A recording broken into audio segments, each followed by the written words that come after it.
pada sidang Universal Periodic Review di tanggal 27 Maret yang lalu. Kita tahu bahwa ada banyak rekomendasi yang disampaikan oleh anggota PBB yang merupakan peserta sidang UPR yang sebetulnya mencakup persoalan-persoalan kekerasan terhadap perempuan, diskriminasi berbasis gender terhadap perempuan, selain juga terhadap anak, kelompok disabilitas, dan kelompok-kelompok marginal lainnya, termasuk kelompok non-binari di Indonesia. Komnas Perempuan mengapresiasi sikap pemerintah Indonesia yang menerima sebagian besar dari rekomendasi tersebut, meskipun juga ada rekomendasi yang hanya diterima sebagian atau masih hanya dicatatkan saja. Tentunya kita memiliki tugas untuk terus mengawal pelaksanaan dari rekomendasi ini. Komnas Perempuan akan terus memantau pelaksanaan rekomendasi yang ada, sekaligus untuk terus melakukan dialog terhadap kebijakan-kebijakan yang menyentuh pada rekomendasi yang baru diterima sebagian ataupun masih baru dicatatkan saja. Termasuk misalnya terkait dengan hukuman mati, sekalipun sudah ada revisi dari KUHP yang mengadopsi komutasi dan hukuman mati menjadi alternatif dari pemidanaan. Begitu juga dalam upaya kita untuk menghentikan kekerasan yang terus berlanjut, konflik sumber daya alam, intimidasi kepada pembela HAM, maupun dalam situasi konflik seperti yang ada di Papua. Lebih jelasnya tentang apa saja rekomendasi dicatatkan oleh pemerintah Indonesia akan dibahas oleh keempat pemapar kita. Tetapi saya ingin menegaskan bahwa seluruh proses ini adalah siklus yang artinya dia harus menjadi bagian yang integral dalam upaya pemajuan hak asasi manusia, termasuk misalnya dalam upaya kita mendorong implementasi dari rencana aksi nasional hak asasi manusia, di mana memuat salah satunya upaya untuk segera menindak kebijakan-kebijakan diskriminatif atas nama agama, atas nama moralitas yang seringkali menempatkan perempuan sebagai target pelaksanaannya, dan karena itu akan tidak menguntungkan perempuan secara disproporsional. Saya ingin mengakhiri sambutan saya ini dengan sekali lagi mengucapkan terima kasih dan juga berharap bahwa seluruh kerjasama ini akan terus berlanjut dalam proses mengawal menuju siklus kelima berikutnya di 5,5 tahun ke depan.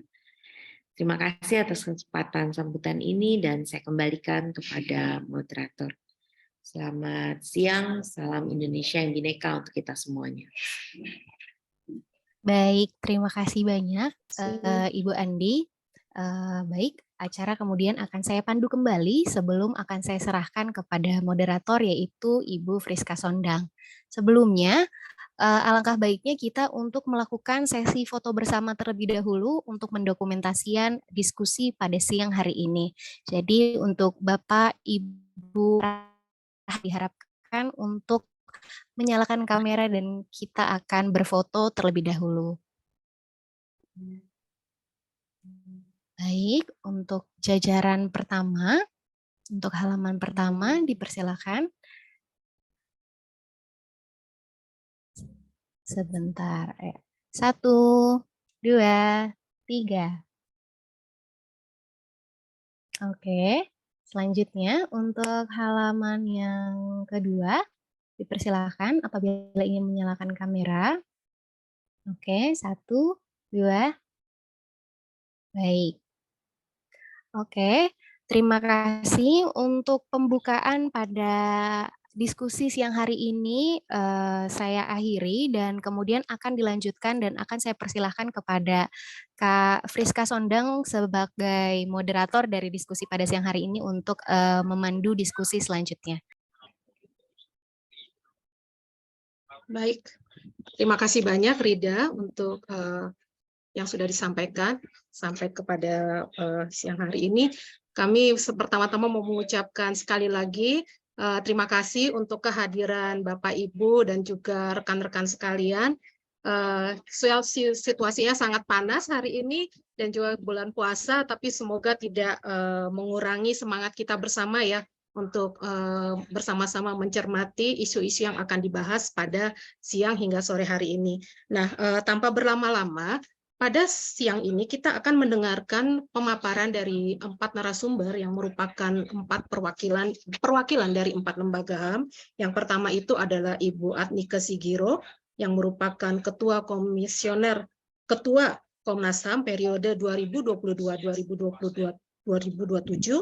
Yang kedua adalah Ibu Rani Merike Huta Barat, yang merupakan Komisioner Komnas Perempuan, juga sekaligus sebagai Ketua Subkomisi Tim Advokasi Internasional, bertugas dari periode 2020-2024. Pemapar yang ketiga adalah Ibu Silvana Maria Apitulei, yang merupakan Komisioner Komnas Perlindungan Anak Indonesia periode 2022-2027, saat ini menjabat sebagai Ketua Subkomisi Mediasi dan Partisipasi Anak. Dan kemudian pemapar yang keempat tentunya adalah Ibu Dante Rikmalia, Ketua Komisi Nasional Disabilitas untuk periode 2021-2026.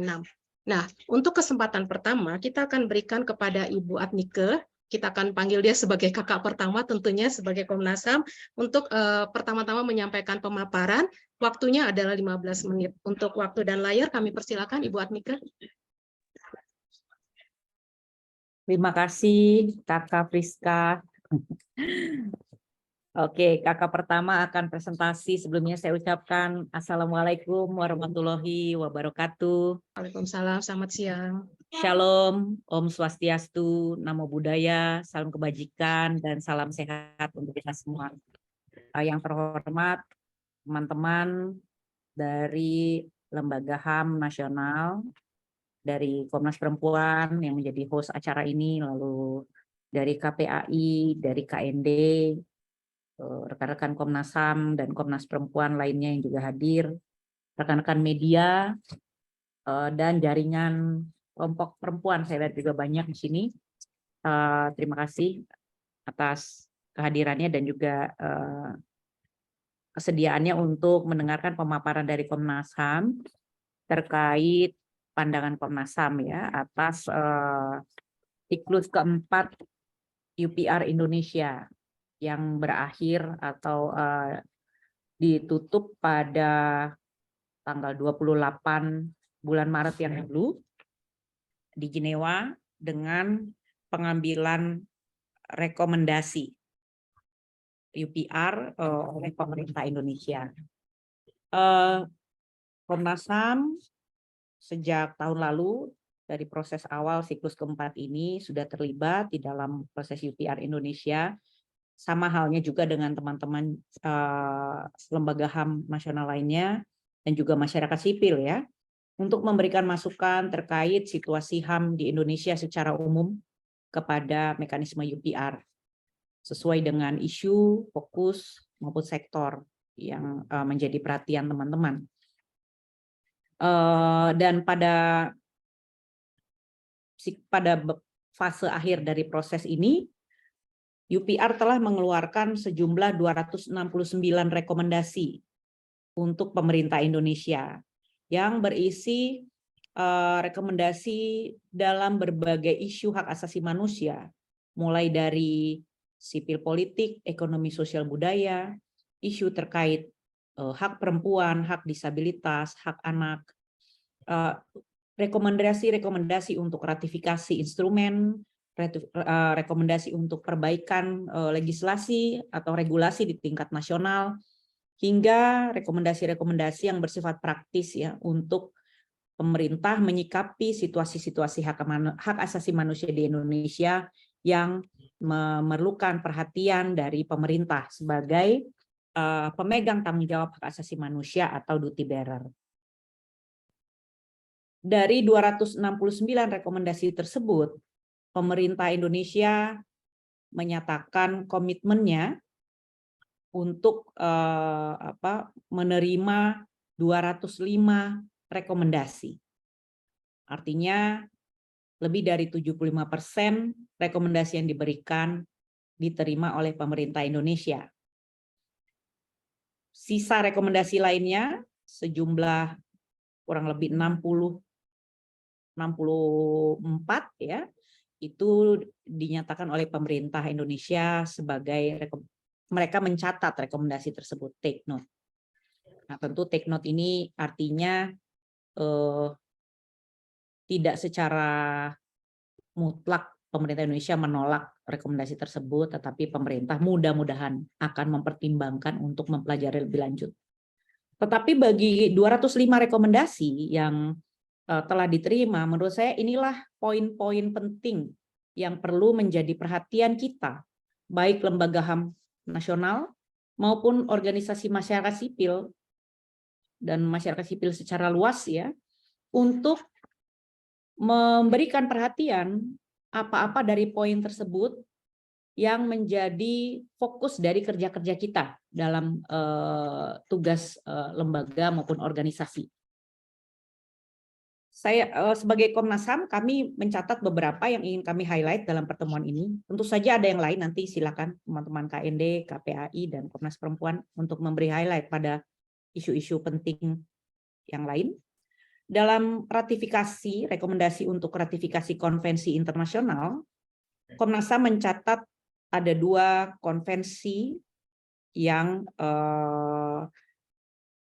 rekomendasi untuk meratifikasi 2 konvensi yang diterima oleh pemerintah Indonesia.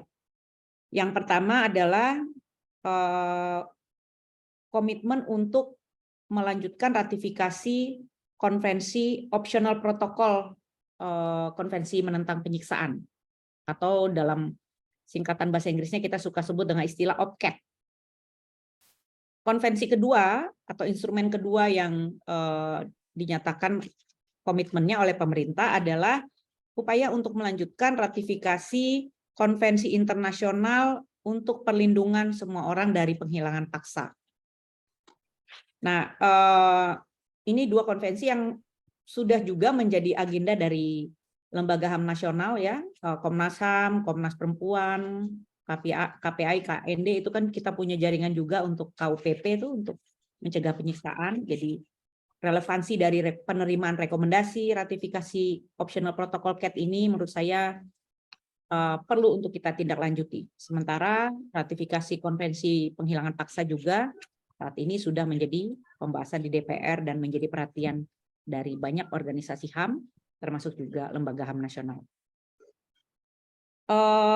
Barangkali yang menjadi isu penting bagi kita semua, lembaga HAM yang hadir di sini, adalah komitmen pemerintah untuk memberikan perhatian terhadap pemajuan dan pelindungan HAM dari berbagai kelompok marginal. Termasuk di sini perempuan, anak, penyandang disabilitas, pekerja migran, pekerja rumah tangga, ya, dan juga pelindungan dari kekerasan atau diskriminasi berbasis gender. Di dalam komitmen yang juga pemerintah menerima rekomendasi untuk memperkuat perlindungan akses terhadap kesehatan dalam konteks hak perempuan dan anak, termasuk kita perlu menekankan yang disebut hak kesehatan, bukan hanya hak kesehatan tetapi juga hak reproduksi seksual. Lalu akses terhadap pendidikan, ekonomi, pekerjaan, dan juga partisipasi di dalam politik. Nah, ini secara umum sudah diterima oleh pemerintah, nanti masing-masing lembaga bisa memberikan penekanan khusus isu-isu terkait isu-isu tersebut.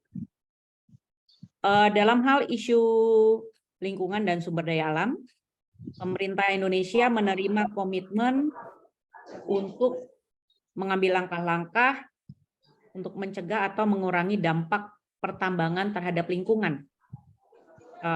Isu ini merupakan isu penting bagi Komnas HAM, di mana salah satu